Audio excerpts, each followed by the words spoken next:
Hey there guys, welcome back. Today we are covering the commander Marina Vendrell from Duskmourn. She's a 5-color commander that cares about rooms, the new card type from Duskmourn. So when she enters, you dig top 7, put all enchantments from that into your hand, the rest of the cards on the bottom of your library in random order, and she has tap to lock or unlock a door of target room you control, activate only as a sorcery.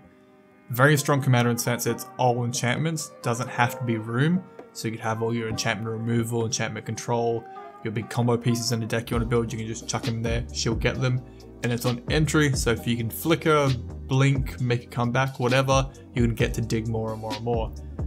And the fact that her lock or unlock mechanic on a room is just a tap ability, if you can give her any untap effects, you can just go to town and open and close doors and keep getting recurring effects from your room cards. Be like a Minecraft server, just spamming that door open. So Zoe the Eternal Schemer is a very interesting sub-commander in the deck.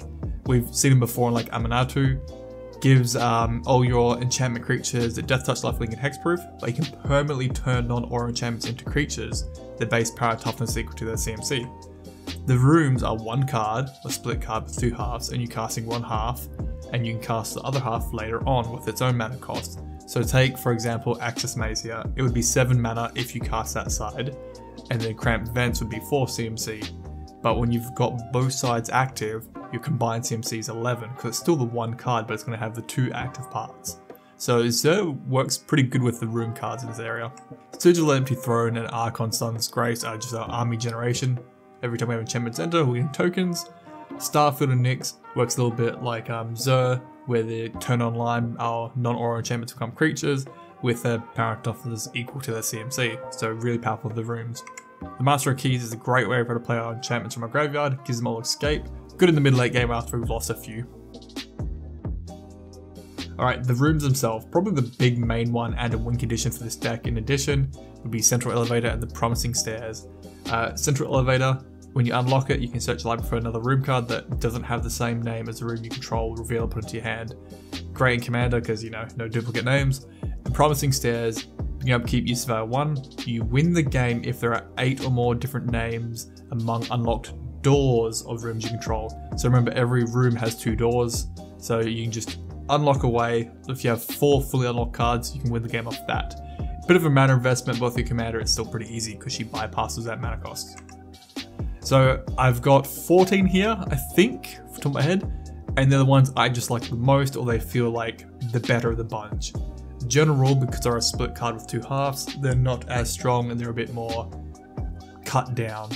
Dazzling Theatre and Prop Room is here for the Prop Room side, giving us an untap on our opponent's turns. It's to get our commander open and able to block, because she's a decent blocker at 3-5, and makes whatever armor we've generated through our rooms ready to block as well. Cramped Vents and Access Maze is a burn spell with life gain possible, and we can bypass the mana cost that's on spells by paying life instead. Funeral Room and Awaken Hole is a massive reanimation spell on the Awaken Hole side. Getting to repeat that with our commander will be nuts. Unholy Annex and the Ritual Chamber, both are good, but the Ritual Chamber itself, being able to recur 6/6 demon token through our commander would be great. And then you can start drawing cards in addition, but remember, if you have a demon out or you'll start taking damage. Walk-in Closet and Forgotten Cellar, definitely here for Forgotten Cellar side, letting us cast spells from our graveyard if we've activated or unlocked this door this turn. But typically you'd have to pay the 5 mana, then cast spells till end of turn, but our commander just lets us bypass that 5 mana cost and play in the graveyard again. Spiked Corridor and Torture Pit are both great. One side gets us a ton of tokens, so a great one to keep reopening. And the other side, once it's open, leave it open. It just means when those Devil Red tokens die, they do lightning bolt damage. Greenhouse and Rickety Gazebo, basically here just for the greenhouse side, making our lands just perfect. Glassworks and Shadow Yard, really just here for the left side, giving us a 4 damage spell to a target creature, just keep repeating it. Bottomless Pool and Locker Rooms, both sides are pretty good. Bottomless Pool is a bounce effect for a creature, just keep hitting the commander. Locker Room gets a potential card draw through combat damage. Meatlocker and Drowned Diner, both are good. Meatlocker stuns a creature, keep locking it down with 2 stun counters. And Drowned Diner is draw with a little bit of discard. And then Mirror Room and Fractured Realm. Mirror Room could be maybe a clone, or Fractured Realm just double the commander's ETB effect. Whenever you have a triggered ability with permanent control, just triggers additional time. Digging top 14 with our commander is pretty nuts. Then for the multicolors, we have Roaring Furnace and Steaming Sauna. Roaring Furnace is a damage to creatures based on the number of cards in our hand. Can be decent mid-late game if we've got lots of our enchantment draw. And Steaming Sauna just lets us draw more cards. And Smoky Lounge produces mana to help cast room spells, which we love. And then Misty Saloon generates a big flying token based on the number of rooms you control. Keep activating that one with your commander. Okay, to reset and abuse our commander, we have a few things here. Pemin's Aura, hate saying that card. Simply pay 1 blue, untap the enchanted creature, great. Also gives you the option to give the creature Shroud, great on the commander. Freed from the Reel, same thing again, just paying 1 to untap the creature.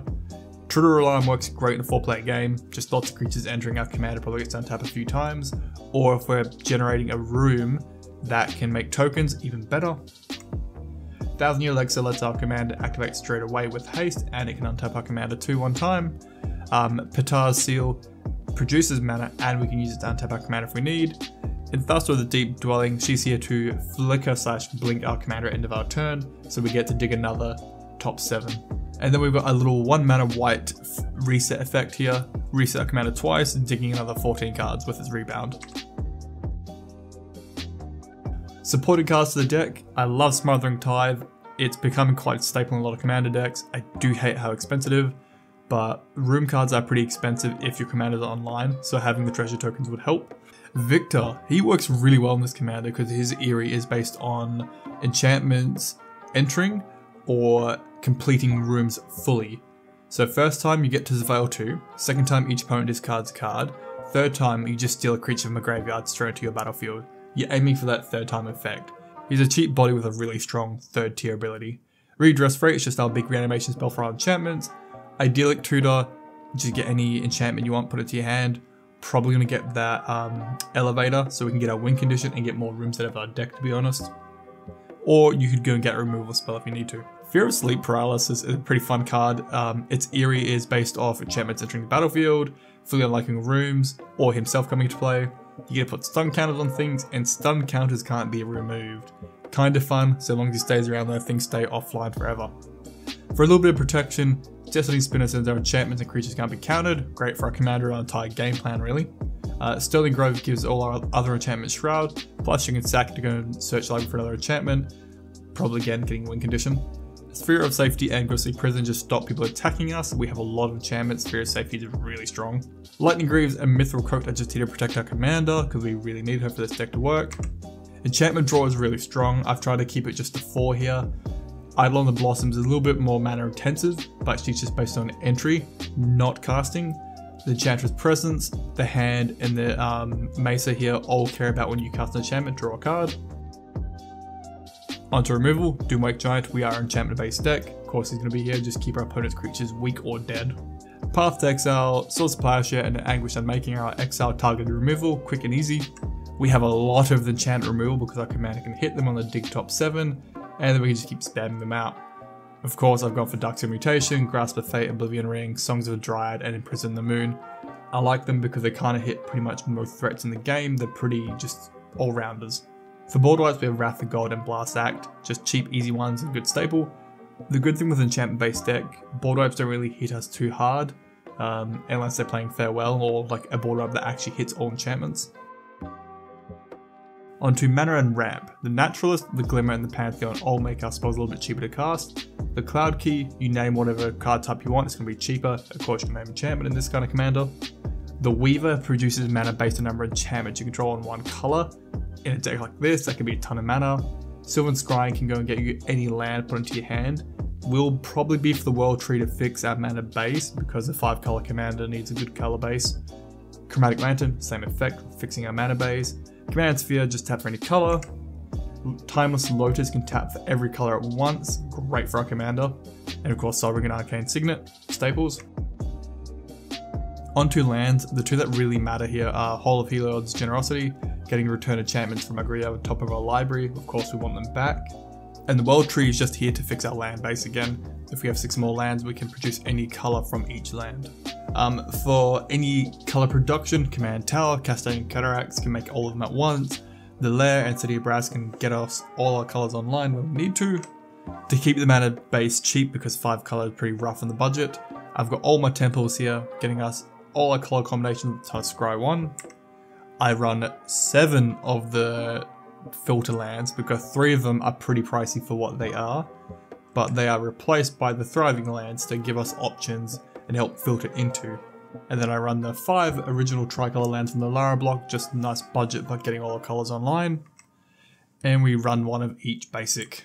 And that is Marina, a very unique commander built around unique cards that are very limited. I feel like, to be honest, her power will be left behind unless they print more rooms.